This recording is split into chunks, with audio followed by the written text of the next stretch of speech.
우리 7월 25일 마지막 7월 마지막 주 주일 예배 우리 다 같이 조용히 묵상하시고 기도하심으로 예배 시작하도록 하겠습니다.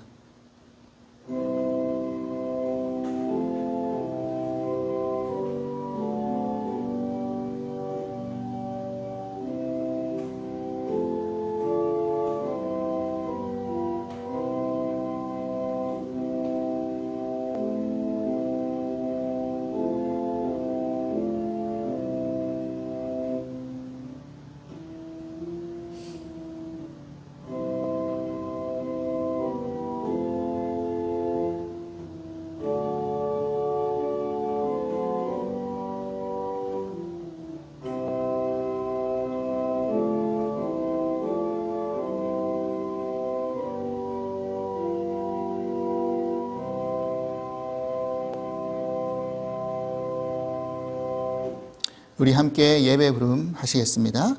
만군의 여호와여, 주의 장막이 어찌 그리 사랑스러운지요.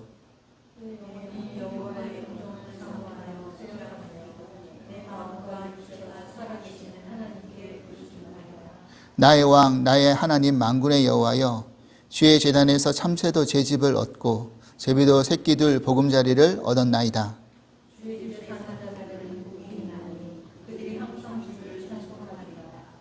아멘. 샬롬. 주사랑 가족 여러분, 한 주간도 평안히 잘 지내셨습니까?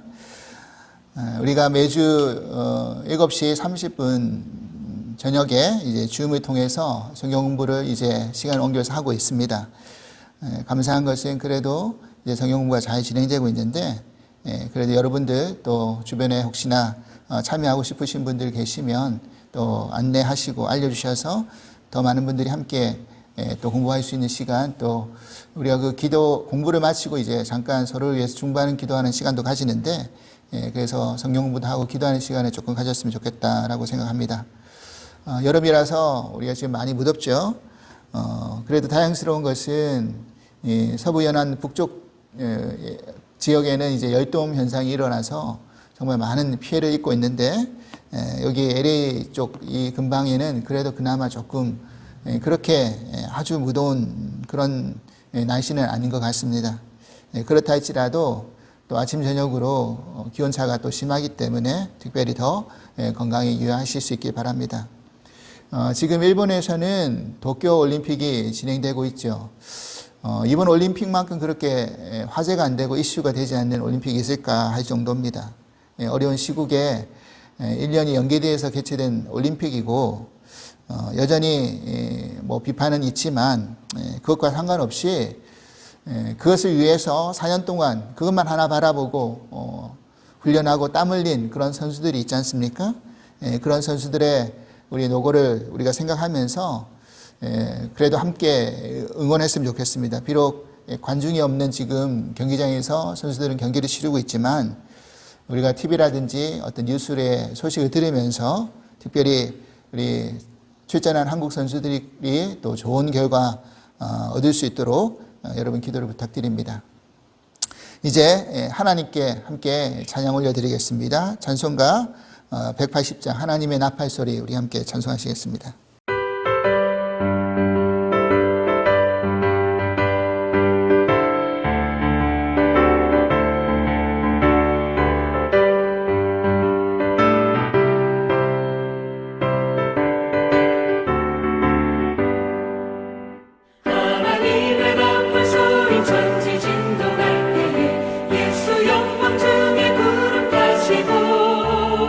전사들을 세계 만국 모든 곳에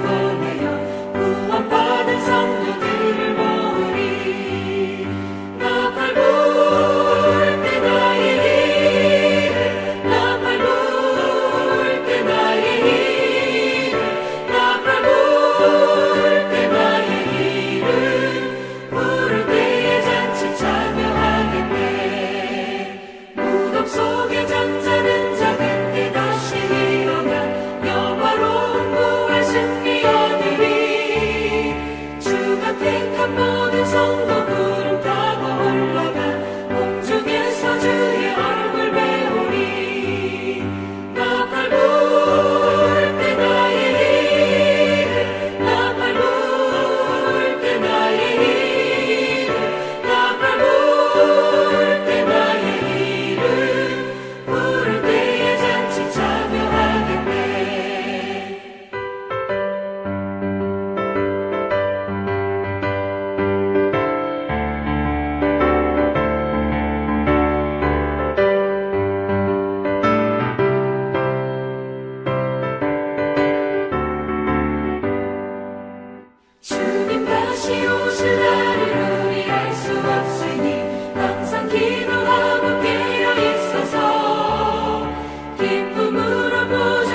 우리 잠깐 예배를 위해서 기도하기를 원합니다. 하나님께서 오늘 이 예배 속에서 함께 하시고 성령님이 내주하셔서 오늘도 부정한 종의 입술을 통해서 하나님 말씀이 선포되어질 때 하나님의 뜻을 분별하고 하나님 뜻 앞에 순종하고 또 우리가 한 주간 살아갈 때 힘과 능력으로 살아갈 수 있게 해달라고 기도할 수 있게 바랍니다. 함께 하고 싶어도 함께 하지 못하는 여러분들이 계십니다. 위에서 떨어져 있지만 각자 있는 처소에서 예배를 잘 드릴 수 있도록 위해서, 그리고 어렵고 힘든 이 모든 시간들이 빨리 지나가서 우리 일상이 회복되고 주님 앞에 찬양하고 영광 돌릴 수 있도록 위해서 우리 같이 함께 우리 예배를 위해서 같이 기도하시겠습니다. 하나님 아버지 감사합니다. 오늘도 저희들을 하나님의 전으로 부르시고 함께 모여 대면 예배 드릴 수 있도록 허락하여 주시는 은혜 감사를 드립니다. 이 예배 가운데 하나님의 영이 충만히 임할 수 있도록 도와주시고 이 예배 속에서 우리가 주를 찬양하고 경배하고 우리의 연과 또 온 힘과 마음을 다해서 예배 드릴 때 하나님이 기뻐하시고 받으시는 예배 될 수 있도록 허락하여 주시옵소서. 함께 하기 원하지만 함께 할 수 없는 여러 사정과 형편 때문에 이 예배당에 나오지 못하신 여러분들이 계십니다. 하나님 기억하여 주시고 저희들이 있는 곳을 하나님께서 축복하시고 어느 곳에 있든지 간에 주를 경배하고 찬양할 수 있는 은혜와 은총을 허락하여 주시옵소서. 어렵고 힘든 시간들 우리들이 보내고 있지만 하나님 모든 것이 회복되는 그런 놀라운 역사 일어나리라고 믿습니다. 하나님 시간과 또 모든 어려움들은 언젠가는 다 지나가는 것입니다. 이 과정 속에서 우리의 믿음이 더 단단해지고 굳건해지고 성숙되고 성장되어질 수 있는 시간 될 수 있기를 소망합니다. 오늘도 종의 입술을 주장하여 주시고 하나님께서 아버지의 말씀을 선포되어질 때 하나님의 뜻을 온전히 분별하고 전달할 수 있는 시간 되게 하여 주시며 우리의 심령에 얼음 냉수와 같이 시원한 아버지 시간 될 수 있게 허락하시고 하나님 우리의 심령이 거듭나고 새로워져서 한 주간 동안 살아갈 때 말씀 붙들고 살아갈 때 힘되고 능력 있는 그런 시간 될 수 있도록 허락하여 주시옵소서. 오늘 예배 가운데 하나님 종의 허물은 가려주시고 하나님의 영광만 드러나고 주님의 영만 충만할 수 있는 시간 될 수 있기를 소망하오니 인도하시고 역사하여 주시옵소서. 함께하는 모든 이들에게 하나님 주님의 은혜가 충만할 수 있는 시간 될 수 있도록 허락하여 주시옵소서. 감사드립니다. 아멘.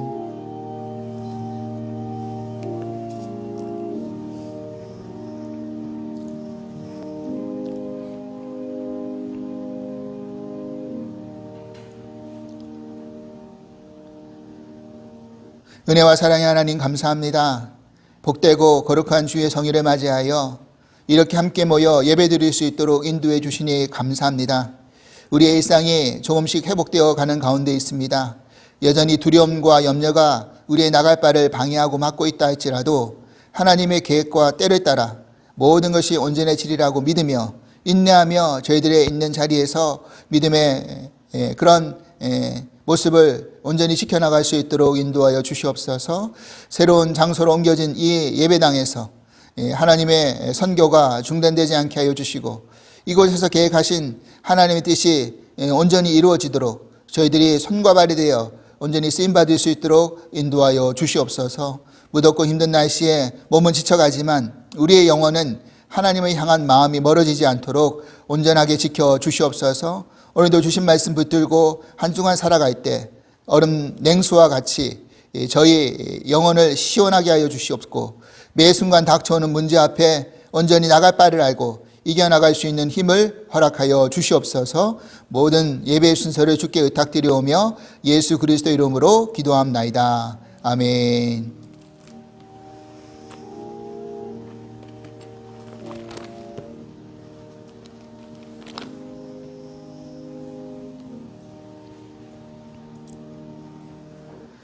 오늘 우리에게 주신 하나님 말씀은 마태복음 6장 9절로 13절의 말씀입니다. 마태복음 6장 9절로 13절 말씀 우리 같이 한 목소리로 짧은 구절이니까 같이 봉독하도록 하겠습니다. 마태복음 6장 9절입니다. 그러므로 너희는 이렇게 기도하라. 하늘에 계신 우리 아버지여 이름이 거룩히 여김을 받으시오며 나라가 임하옵시며 뜻이 하늘에서 이루어진 것 같이 땅에서도 이루어지이다. 오늘 우리에게 일용할 양식을 주시옵고 우리가 우리에게 죄 지은 자를 사하여 준 것 같이 우리 죄를 사하여 주시옵고 우리를 시험에 들게 하지 마시옵고 다만 악에서 구하시옵소서. 나라와 권세와 영광이 아버지께 영원히 있사옵나이다. 아멘. 할렐루야. 오늘은 이렇게 기도하게 하소서 25번째 시간 주님의 기도입니다. 부제로 기도를 가르쳐 주옵소서라는 말씀의 제목으로 우리 함께 은혜를 나누고 싶습니다. 우리는 이제까지 구약에 등장하는 여러 인물들의 기도를 살펴보면서 여러 가지 우리 앞에 놓여진 다양한 상황 가운데 어떻게 기도해야 될지에 대한 그런 교훈을 말씀 가운데 나누었습니다. 오늘부터는 신약으로 넘어와서 기도의 내용을 살펴보려고 하는데 그 첫 번째 문을 이제 예수님의 기도, 즉 주님의 기도, 주님이 가르쳐 주신 기도, 이 기도를 살펴보면서 우리가 기도의 어떤 또 주제를 또 다루려고 합니다. 모르긴 몰라도 성경 가운데 나오는 가장 모범적이고 또 간결하면서 완벽한 기도문을 찾으라고 한다면 바로 주님의 기도이지 않을까 생각을 하게 됩니다. 여러분 가만히 한번 생각해 보십시오. 우리가 믿음 생활하면서 아마 가장 많이 반복하고 외우고 기도했던 기도문이 바로 이 주님의 기도이지 않습니까? 그렇죠. 제가 한국에서 섬겼던 교회에서는 항상 그 대중기도나 합심기도를 마치고 그냥 예수님 이름으로 기도합니다라고 끝나는 게 아니라 그 연이어서 주기도문을 하고 그렇게 기도를 끝냈던 적이 있습니다. 지금도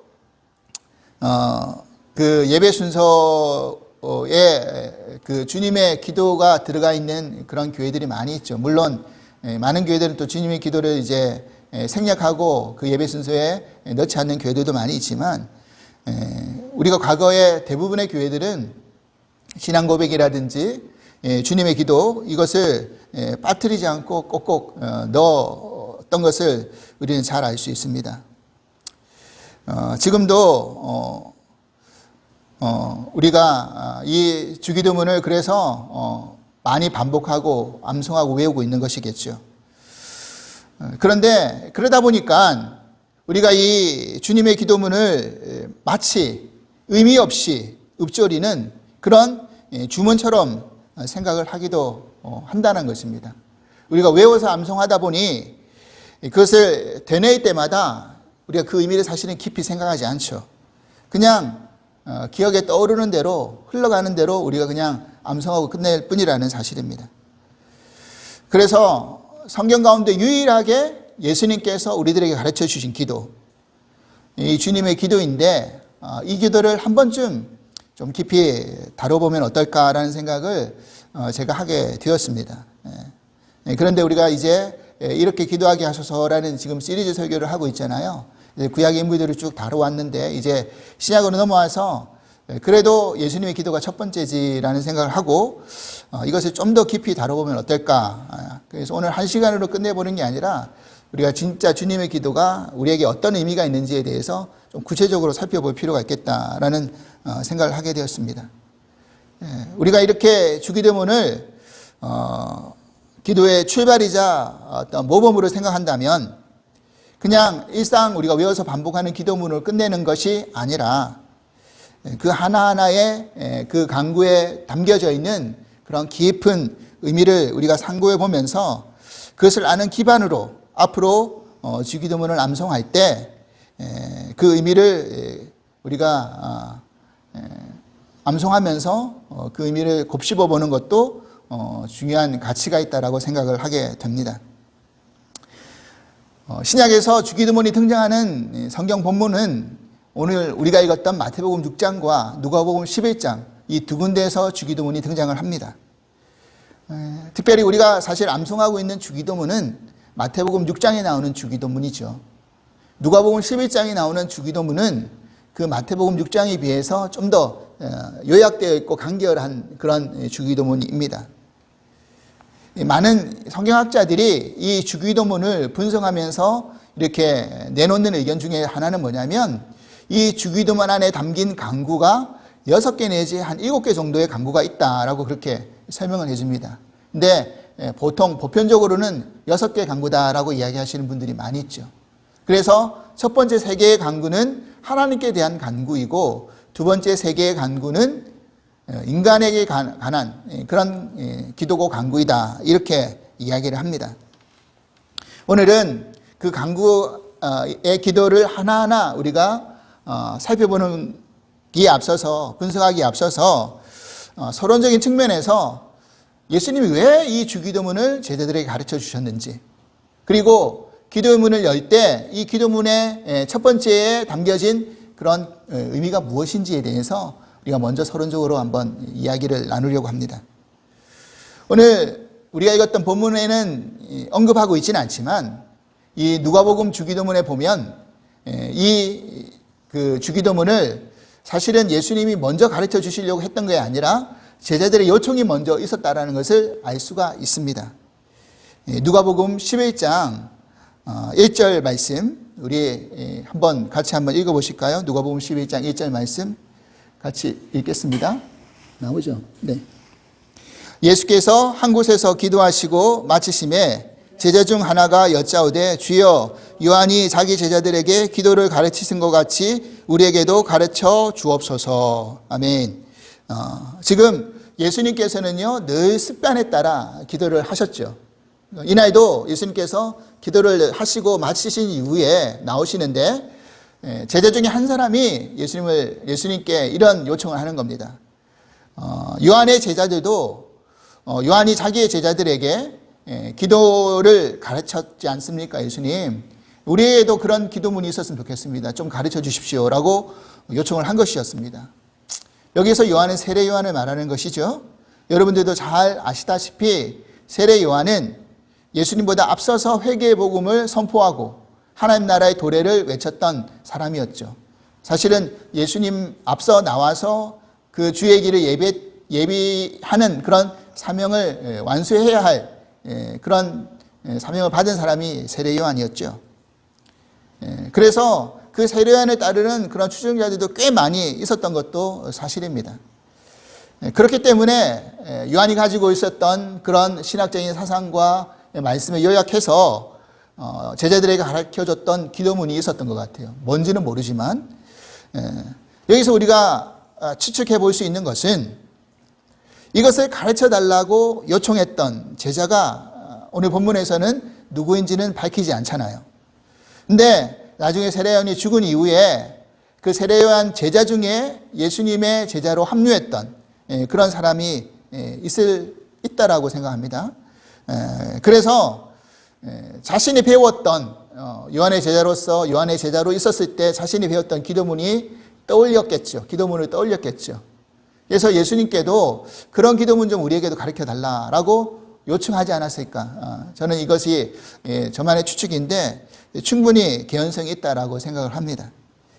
물론 그 사람이 누구였는지가 사실은 중요하지 않죠. 그런데 사실 알고 보면 유대인들도 하루 3번 성전에 올라가서 기도하는 습관이 있었어요. 근데 그 기도는 그냥 일상에 따라 하는 기도도 있었겠지만 나름대로 정해진 기도문도 유대인들에게 있었다라는 사실입니다. 여러분, 우리가 지금까지 쭉 살펴왔던 구약의 여러 인물들의 우리의 기도문들이 있었지 않습니까? 그래서 여호와를 경배하고 기도하는 과정 속에서 저들의 역사와 전통 속에 선대들부터 내려오는 기도문도 분명히 있었을 거라는 거죠. 그리고 그 여러 역사 속에 등장하는 기도문들을 아마도 요약하고 정리해서 자기의 상황에 맞게끔 그런 기도문을 만들지 않았겠습니까? 충분히 가능성이 있고 또 그러했다라는 겁니다. 그렇기 때문에 어떤 정해진 기도문을 외우는 것이 익숙해져 있었던 유대인들이 예수님의 공동체를 이루고 신앙 공동체를 이루고 그 제자들도 우리도 그런 기도문이 좀 있었으면 좋겠습니다 라고 요청했던 것이겠죠. 여러분, 가톨릭 교회를 가보면요, 가톨릭 교회도 여러 예배 순서 가운데 외우는 기도문들이 있는 것을 알 수 있습니다. 그래서 오래된 어떤 전통 있는 교회들은 그런 기도문들이 꼭꼭 있다라는 거죠. 연합감리교회 목사님 가운데 김영복 목사님이라고 계세요. 지금 워싱턴 쪽에서 이제 목회를 하고 계시는데요. 이분이 쓰신 책 가운데 사귐의 기도라는 책이 있습니다. 한때 이 책이 굉장히 베스트셀러가 된 적이 있는데 이 책을 읽어보면 그 책 내용에는 뭐가 들어가 있느냐면 성경에 나오는 인물들의 기도문 말고도 유명한 신학자, 유명한 어떤 그 믿음이 있는 그런 신앙인들의 기도문을 편집해가지고 모아놓은 그런 책입니다. 여러분들도 혹시 기회가 되시면 이 책을 한번 사셔서 읽어보시면 좋겠다라는 생각을 하게 됩니다. 저도 이 기도문 그 책을 보면서 기도문만 보고 읽더라도 굉장히 은혜되는 기도문이 참 많이 있었던 것을 알 수가 있습니다. 그리고 오늘 제가 이 말씀을 준비하면서 한국에 정말 유명한 설교가 중에 한 분이신 그 김기석 목사님이라고 계세요. 그분도 이제 감리교 출신 목사님이신데 청파의 감리교를 담임하고 계시죠. 네, 그분의 말씀을 듣다가 우연히 그분이 이야기하시는 몸기도라는 그런 것에 대해서 들어본 적이 있습니다. 그러니까 이분은 아침마다 처음으로 기도하실 때 이 몸기도를 한다는 거예요. 처음 그분이 그런 식으로 설명하실 때는 아침마다 몸기도를 한다? 그러면 무슨 운동을 하시면서 기도를 하시는 건가? 저는 그렇게 처음에는 생각이 들었어요. 그런데 그게 아니었어요. 목사님께서는 이 몸기도는 마치 영혼의 샤워 같다, 영혼의 샤워하는 것 같다라고 이렇게 설명해 주시면서 머리부터 발끝까지 이 몸에 관한 것을 기도문으로 만들어 가지고 기도한다라는 것이었습니다. 제가 그 기도문을 들으면서 참 좋은 것 같아서 여러분들에게 좀 소개를 시켜 드리려고 합니다. 예를 들면 이런 거죠. 자신의 아침에 일어나서 이제 자신의 머리를 놓고 기도할 때는 이렇게 기도한다는 것입니다. 머리를 놓고 기도할 때는 하나님, 오늘 내가 생각하는 것이 나를 통한 하나님이 생각이 되게 하여 주시옵소서. 머리를 놓고 기도할 때는 이렇게 하죠. 그 다음에 눈을 놓고 기도할 때는 하나님, 내가 오늘 누군가를 바라볼 때 나의 감정으로 바라보지 말게 하시고 주님의 눈으로 누군가를 보게 해 주십시오. 누군가 나의 눈을 마주쳤을 때 그 사람이 나를 통해 순수한 삶을 꿈꾸게 해 주십시오. 그 다음에 코를 놓고 기도할 때는 하나님, 오늘 내가 오만하지 않게 해 주십시오. 여러분, 우리가 그 교만하고 오만한 사람 콧대가 높다 이런 이야기 하잖아요. 그래서 오만하지 않게 해주시고 오늘 내가 숨을 들이쉴 때마다 하나님의 생기를 호흡하게 해주시고 숨을 내뱉을 때마다 내 속에 부족한 것들을 쫓아내 주십시오. 그리고 입을 놓고 기도할 때는 하나님, 오늘 내가 하는 말이 누군가를 넘어뜨리는 말이 아니라 누군가를 살리는 말이 되게 해 주십시오. 그리고 오늘 내가 먹는 음식이 성찬이 되게 해 주십시오. 참 의미가 있죠. 그죠? 그 다음에 손을 놓고 기도할 때는 하나님, 오늘 내가 내민 이 손을 누군가 붙잡을 때 나를 통해 그의 손을 잡아주시고 나를 통해 생명의 기운이 그에게 흘러가도록 해 주십시오. 그리고 마지막 발을 놓고 기도할 때 오늘 내가 걷는 발걸음마다 하나님의 은총이 새겨지도록 해 주십시오. 내가 가서 만나는 모든 사람에게 평화를 가져가는 발걸음이 되게 해 주십시오. 참 멋있는 기도문 아닙니까? 시적이고 참 멋있는 기도문이죠. 여러분 어떻습니까? 저도 그 기도문을 들으면서 아침에 이제 일어날 때는 저렇게 똑같이 따라서 기도하지는 않는다 할지라도 나의 머리와 발끝까지 그런 식으로 생각하면서 나의 나름대로 적응하면서 그렇게 한번 기도 한번 해봐야 되겠다라는 생각을 하게 되었습니다. 이처럼 무엇인가 기준이 될 수 있는 기도가 있다고 한다면 얼마나 좋겠습니까? 아마도 예수님의 제자들도 기도를 할 때 어떤 기준이 되는 기도를 배워보고 싶었던 것 같아요. 그러니까 기도를 가르쳐 달라고 했겠죠. 평상시에 자기들도 늘 기도해왔던 것이지만 뭔가 확실한 기준이 될 수 있는 기도 좀 가르쳐 주십시오. 그래서 요청을 했던 것입니다. 또한 우리가 마태복음을 보면 예수님이 왜 주기도문을 가르쳐 주시려고 하셨는지를 이렇게 밝혀주고 있습니다. 마태복음 6장 7절 8절 말씀 우리 함께 같이 한번 읽어보도록 하겠습니다. 또 기도할 때 이방인과 같이 중언부언하지 말라. 그들은 말을 많이 하여야 들으실 줄을 생각하느니라. 그러므로 그들을 본받지 말라. 구하기 전에 너희에게 있어야 할 것을 하나님 너희 아버지께서 아시느니라. 이 말이 무슨 말입니까? 예수님이 이 말씀을 하신 다음에 연이어서 9절에 그러므로 너희는 이렇게 기도하라 하고 하시면서 주기도문을 가르쳐 주시는 거거든요. 그러니까 이런 식으로 기도하지 말고 그러므로 이렇게 주기도문 내가 가르쳐 준 대로 이렇게 기도하라 이렇게 설명을 해 주시는 겁니다. 여러분, 예수님이 기도할 때 너희들 이방인들처럼 중언부언하지 말라라고 하는 이 중언부언이라는 의미가 무슨 의미죠? 이 중언부언이라는 의미가 같은 말을 또 반복하고 같은 말을 또 반복하는 그런 거예요. 그죠? 그래서 이방인들도 자기들만이 믿는 그런 신들이 다 있지 않았겠습니까?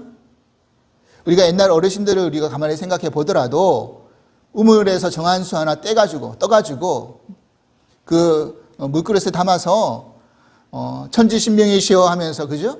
뭐 자식이 가해를 나가면 그 자원급제하게 해달라고, 또 며느리가 들어오면 손주를 낳게 해달라고, 대를 잇게 해달라고, 이런 기도 지극정성 들여서 절하면서 하는 거 여러분 TV 드라마나 영화에서 아마 보신 적이 있으실 겁니다.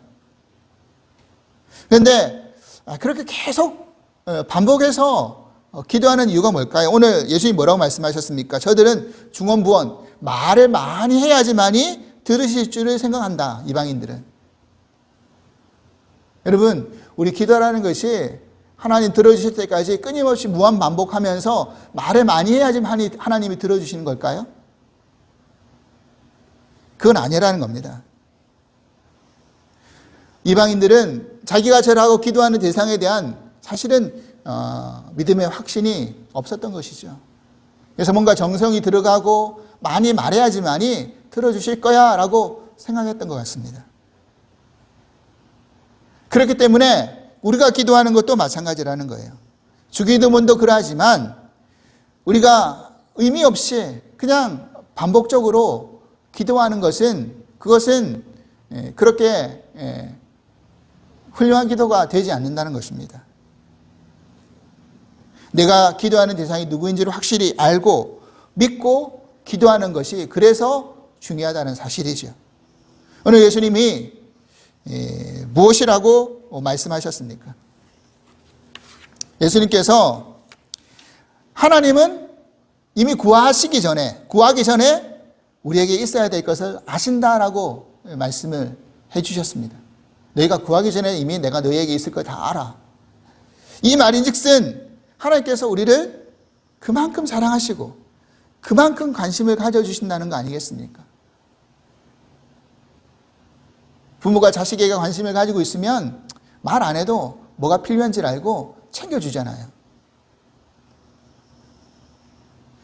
여러분, 이 말을 우리가 깊이 생각해 보면 또 이런 것을 생각해 볼 수가 있습니다.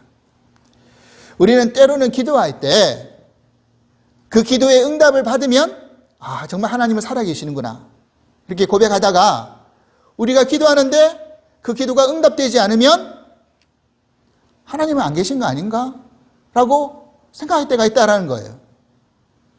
여러분, 그런데 가만히 우리의 기도를 살펴보면, 기도의 내용을 살펴보면 그 내용이 나와 나의 가족의 안위와 어떤 잘 되는 것, 그런 욕심이 들어가 있을 때가 사실은 더 많이 있다라는 거죠. 그래서 때로는 우리의 기도 모두가 다 응답되는 게 아니라 거절되는 기도도 있다라는 사실입니다. 그리고 그것 또한 기도의 응답이라고 우리가 받아들일 때 우리의 신앙은 더 성숙되어질 수 있는 것이죠. 예전에 제가 브루스 얼마이어티라는 영화를 한번 본 적이 있습니다. 여러분 아마 보신 분들이 계실 거예요. 브루스라는 사람이 이제 하나님의 전지전능한 권능을 얻게 되는 거죠. 그래서 세상에서 들려오는 기도를 자기가 이제 들어주려고 하는데 이제 나중에 너무 많이 올라오니까 귀찮은 거죠. 뭐 사람들이 다 기도하는 게 자기 원하는 바니까 그냥 다 들어줘야지 하면서 그 영화상에서는 그냥 키보드 예스 그냥 클릭 딱 눌려버리면 끝나는 거죠. 예스 하고 그냥 키보드 한번 딱 눌러 명령을 내립니다. 그러니까 세상에서 올라오는 모든 기도를 다 응답하는 역사가 일어났어요. 근데 그래서 세상이 어떻게 됐는지 아십니까? 세상이 엉망진창이 돼버리는 거예요. 무질서, 폭동, 혼란, 혼동에 빠져버리는 것입니다. 여러분 한번 생각해 보십시오. 어떤 믿는 사람이 로또를 샀는데 걸리게 해달라고. 근데 그 로또를 사는 사람들은 다 자기가 이 로또가 걸렸으면 좋겠다라고 하면서 샀을 거 아닙니까? 근데 예스 응답이 돼요? 그러면 그런 기도를 그 사람만 했겠습니까? 모든 사람이 다 기도하면 로또가 어떻게 됩니까? 확률이 산 사람의 확률이 낮아야지 금액이 높아지는 거 아닙니까? 근데 다 로또 그 번호에 다 가지고 있으면 어떻게 되죠?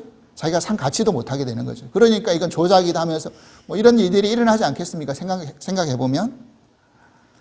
여러분 지금 좀 전에 제가 말씀드린 것처럼 올림픽이 지금 진행되고 있는데 예수님을 믿는 교회 다니는 똑같은 선수들이 국적은 다른데 경기에 앞두고 서로 기도할 거 아닙니까? 자기가 믿는 하나님 예수님 앞에 오늘 시합에 출전합니다. 이기게 해 주십시오. 그러면 하나님은 예수님은 누구 기도 들어줘야 됩니까? 기도 더 열심히 한 사람 기도를 들어줘야 됩니까? 여러분 이런 일들이 얼마나 많이 있습니까? 그래서 우리의 기도가 모두 다 응답받는다고 행복해지는 건 아니라는 거예요. 내 욕심에 따라 한 기도 하나님이 응답하시지 않고 거절하실 수도 있다는 것을 우리가 받아들일 때 우리의 신앙이 건강해질 수 있다는 사실입니다.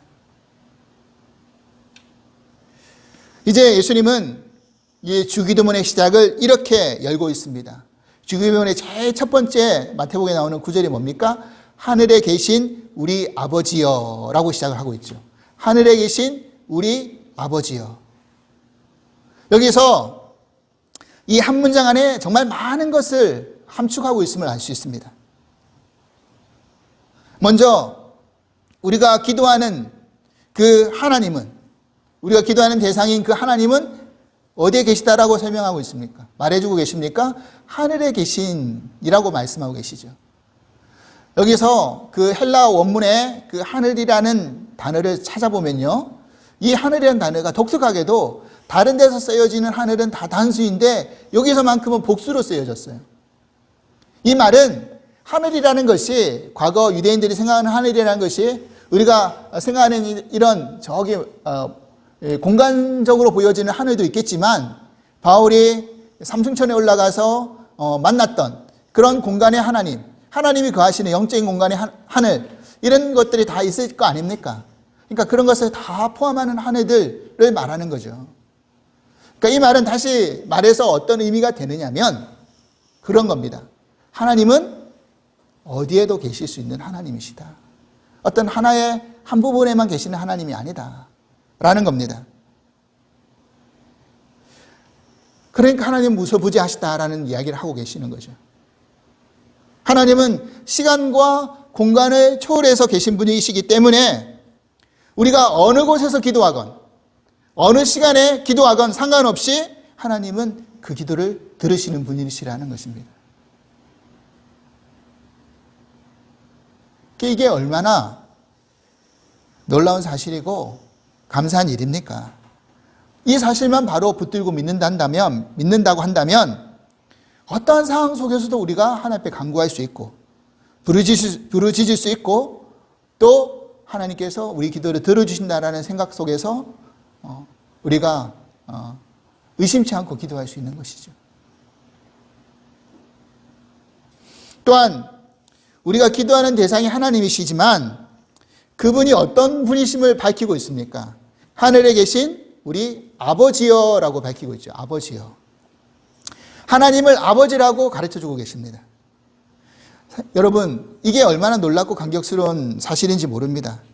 과거 구약시대 때는 하나님과 우리의 관계는요, 주종의 관계, 주인과 종의 관계였어요.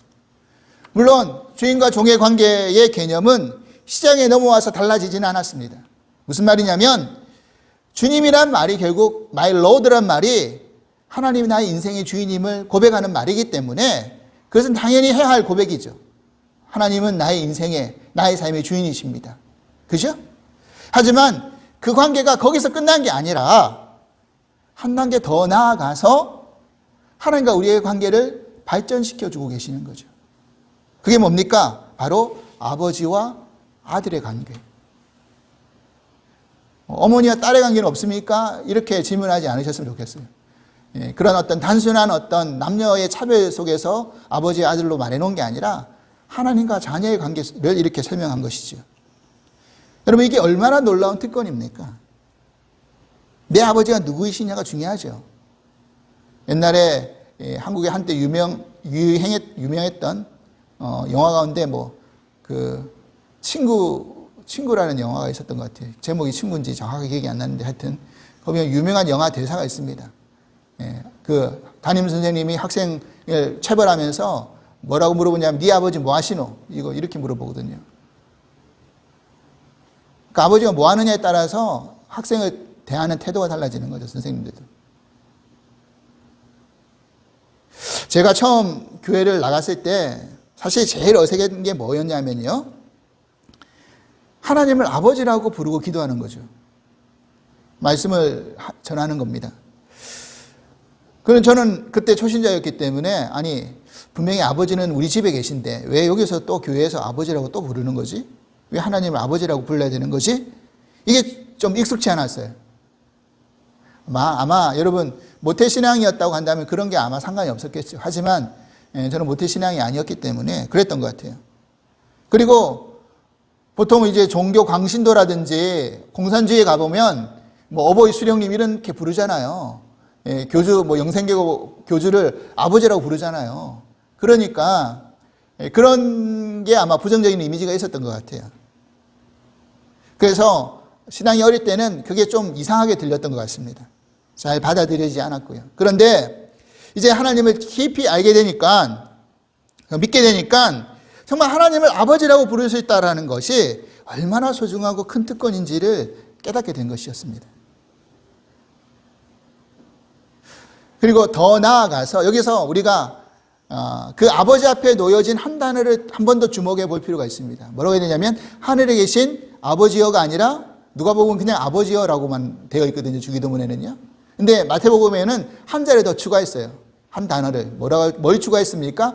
하늘에 계신 우리 아버지여라고 그 우리라는 단어를 붙였어요. 여러분, 이 우리라는 단어를 우리가 깊이 생각해 보면 여기서 하나님과 우리의 관계가 설정이 되는 거죠. 즉 무슨 말이냐면 하나님은 나의 하나님도 되지만 너의 하나님도 된다는 거죠. 우리의 하나님도 된다는 거잖아요. 이 말은 다시 말해서 어떤 의미라는 겁니까? 우리가 다 하나님 안에서 형제요 자매이라는 겁니다. 그죠? 그러니까 관계가 달라지는 거잖아요. 예수님께서도 가족의 관계의 의미를 다르게 정립해 주셨어요. 복음서에서 보면 우리는 믿음의 관계 안에서 다 형제요 자매이라는 거, 이게 정말 소중한 거죠. 제가 예전에 그 고등학교 때 입학해서 도서부를 가입을 했는데 그 도서부의 부문이 뭐였냐면 우리는 형제다였습니다. 굉장히 특별했어요. 그래서 그 도서부 그 동아리 활동이 다른 동아리에 비해서 굉장히 뭐라 그럴까요? 선후배 관계가 끈끈했어요. 그냥 단순히 선후배가 아니라 우리는 형제의 관계로 묶인 거다 이렇게 강조하고 주장하니까 거기에 우리가 빠져들면서 다르게 보이더라고요, 관계가. 똑같습니다.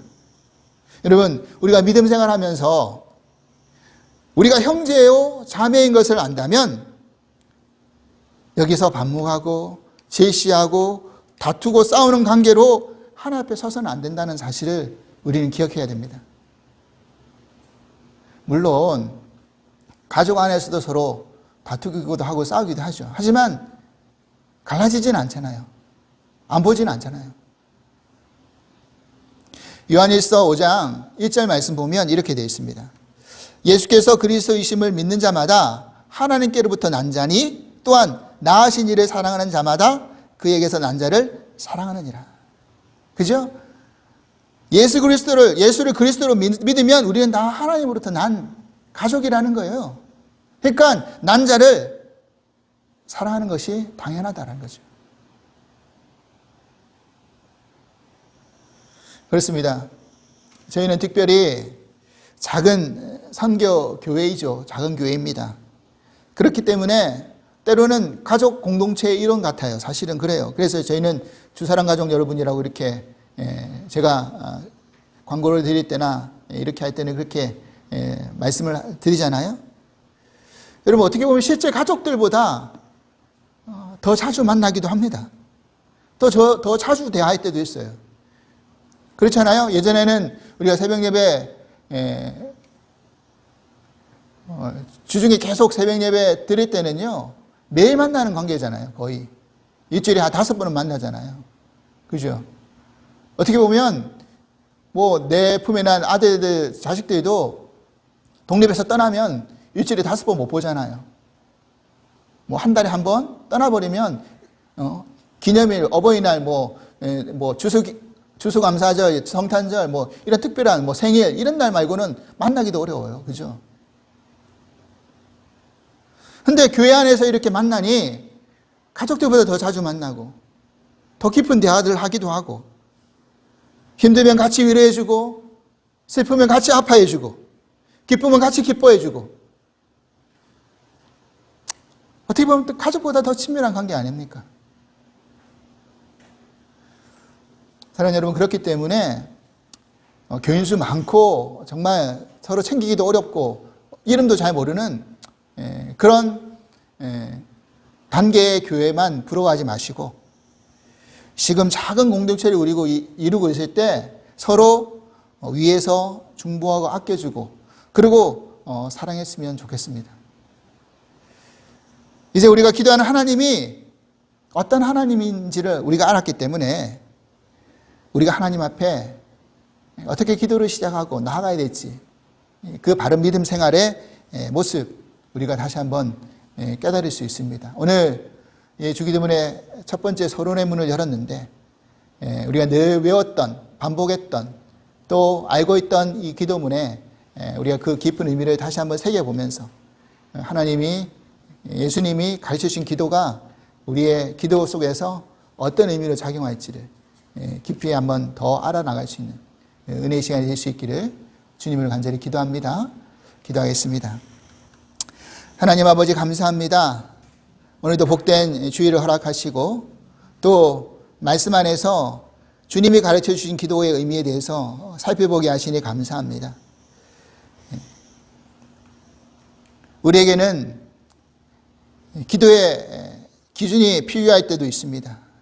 바로 주님이 가르쳐 주신 기도가 우리의 기도의 가장 표본이고 모범이고 기준인 것을 우리는 다시 한번 생각하면서 의미 없이 생각 없이 반복하는 것이 아니라 그 의미를 다시 한번 깊이 붙들면서 우리가 왜 이 기도를 외워야 하는지 하나님 앞에 올려드려야 하는지를 깨달을 수 있는 그런 은혜의 시간 되게 하여 주시옵소서. 하늘에 계신 우리 아버지, 우리는 하나의 영적인 가족으로 묶인 공동체가 되었고 하나님이 우리 아버지시기에 다른 어떤 것도 두려워할 것이 없다는 것을 우리가 믿고 하나님이 어느 곳에든 시간과 공간을 초월해서 계신 분이시기에 우리가 어떠한 상황 속에서도 어느 곳에서도 하나님 앞에 간구할 수 있다는 이 놀라운 사실을 기억하면서 우리가 하나님 앞에 깊이 기도로 나아갈 수 있는 은혜를 허락하여 주시옵소서. 감사하며 예수 그리스도 이름으로 기도합나이다. 아멘. 예, 오늘 우리가 준비한 예물 하나님 앞에 드리도록 하겠습니다.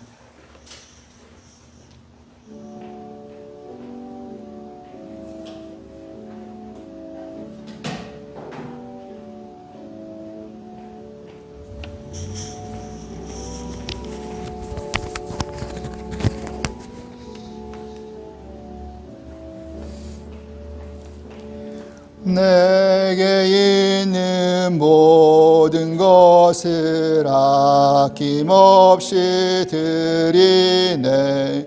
사랑하고 의지하며 주만 따라 살겠네. 주께 드리네. 주께 드리네. 사랑하는 그 주 앞에 모두 드리네. 아멘. 하나님 감사합니다. 오늘도 주께 귀한 예물 올려드렸습니다. 하나님 이 예물 받으시고 기뻐하시고 하나님 나라 영광 위에 귀히 쓰임받을 수 있는 예물 될 수 있도록 축복하시고 어렵고 힘든 형편 가운데도 우리의 마음을 담아 정성을 담아 주께 올려드린 이 예물 하나님 기억하셔서 저희들이 더할 수 없는 것을 채워주시고 하나님이 한량없는 복을 내주셔서 더 풍성한 은혜로 저희들의 삶이 윤택해져 나갈 수 있도록 인도하여 주시옵소서. 하나님 예물이 쓰이는 곳곳마다 하나님 나라가 확장되어지게 하여 주시며 또 하나님 역사가 이루어지는 일들이 있게 하여 주시고 우리 주사랑 공동체 각 가족들마다 어리고 힘든 가정들 하나님 기억해 주셔서 그 가정이 하나님 안에서 온전히 회복되어지고 주께 영광 돌릴 수 있는 그런 믿음의 가정들 될 수 있도록 축복하시고 역사하여 주시옵소서. 하나님 예배에 참석하지 못하면서도 저희 교회에 예물을 보내시는 우리 가정들이 있습니다. 하나님 특별히 기억하시고 그 가정들마다 축복하시고 그 가정 안에서 하나님 놀라운 축복과 은총이 풍성이 일어날 수 있도록 허락하여 주시옵소서. 감사하며 예수 그리스도 이름으로 기도합나이다. 아멘. 이제 우리 다 같이 일어나셔서 찬송가 288장 예수를 나의 구주 삼고 우리 함께 찬송하시고 이제 축도로 예배를 마치도록 하겠습니다.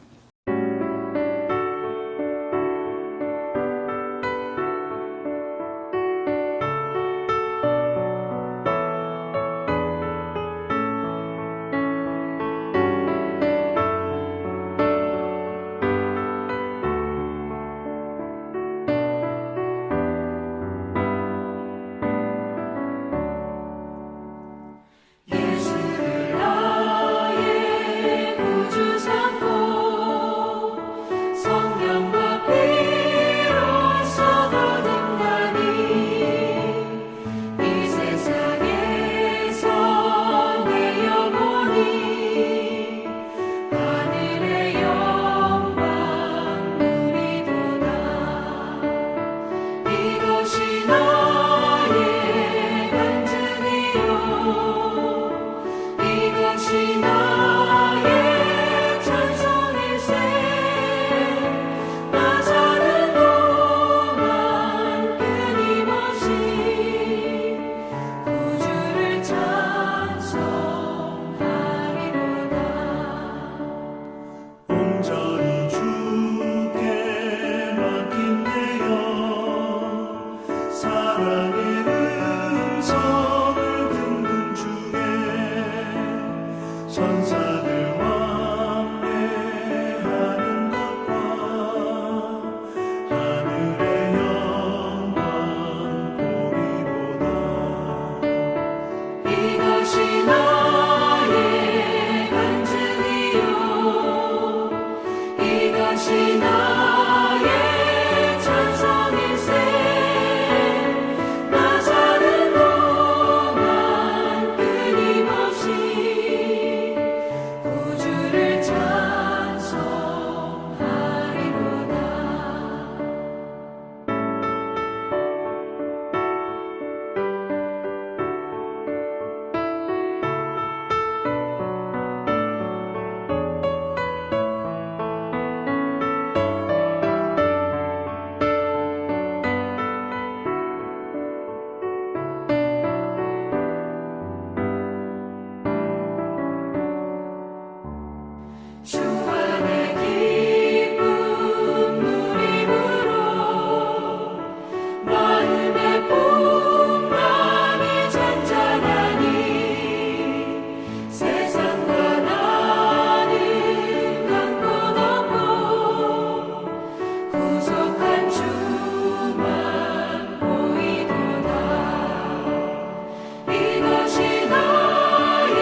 이제는 우리 주 예수 그리스도의 크신 은혜와 하나님 아버지의 한량없으신 사랑하심과 보혜사 성령님의 감화교통의 역사가 오늘 주님이 우리에게 가르쳐 주신 그 주님의 기도를 우리 마음 가운데 다시 한번 깊이 새기면서 하늘에 계신 우리 아버지가 우리의 기도의 대상인 것을 기뻐하고 감사하며 하나의 가족 공동체로 우리가 모여서 예배드릴 때 기쁨으로 감사로 또 용서로 예배드리고 또 그 하나님이 어느 곳에든지 우리의 예배를 받으시고 또 우리의 기도를 들으신다는 것을 기억하면서 영광 돌리기로 기뻐하며 나가는 당신의 모든 사랑하는 성도님들 위해 주께서 이제부터 영원토록 함께 하시기를 간절히 축원합나이다. 아멘.